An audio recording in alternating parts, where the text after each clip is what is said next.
twawulirako nti gwe ne Liam Voice temukwatagana waliwo ekibeerabeera ekiriwo wakati wammwe omuyita tetukwatagana lwakuba ali bize bado njagala jjo wano tuyombe bulungi okay simwagalira ddala naye simuinaako buzibu kiki buzibu ki tewali mukwano gwange just simwagala bwagazi biki byakola ebitakukolera kati nga abakyala bangamba yanya abakyala aganya abakyala oyo amaze ndowooza tukibuuza ekyo Liam bana abakyala abakulu mbagala nnyo mbatumiddeko mugamba mutya yenze Liam wammwe omuwaati mutabani wa Farao a proud Pharaoh's son ng'ate oyagala bamaama abakulu abakuze mu myaka muganda wange yatuse kuva ero tatobiraba nze waliyo omukyalo omukulu agenda okunsiba namufunisiza ne mulekawo nedda ssebo emikono gyange giri giti kuva dda nabye wala dda abawala abato basumbuyi era nze mundeke wabula olaba omwana omuterako obutezi ka comment n'akuba screenshot n'akapostinga kati gwe teberezaamu nga muyingidde eri mu kazikiza ekiyinza obeerawo era n'oyalope Violet mwana mutoototo abasumbuyi nze bandeke tebanneesembereza wabwe okay ne mubakyala oli mu myaka emeka kuva ku emeka namba bw'abakyala b'oyagala nze nina 27 kati okwongerayo tokkaako wansi w'egyo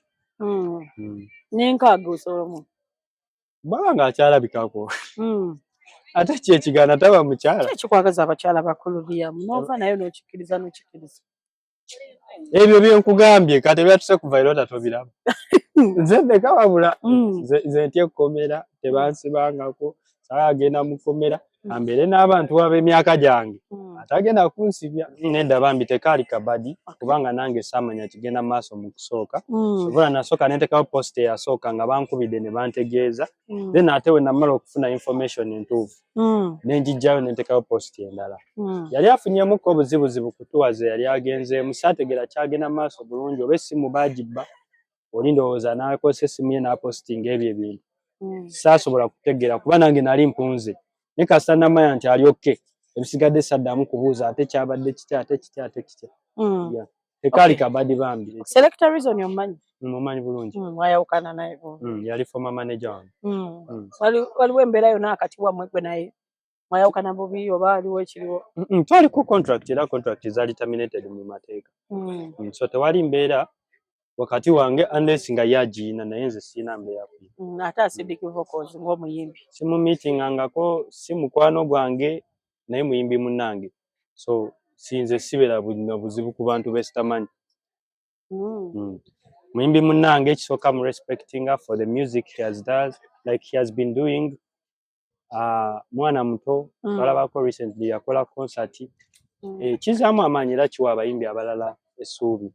naye tetumiitingangako oba one on one siri kyaliwe mbuyawo obutakkaanya nze nani mugwe n'Acidic balalu ayogera balalu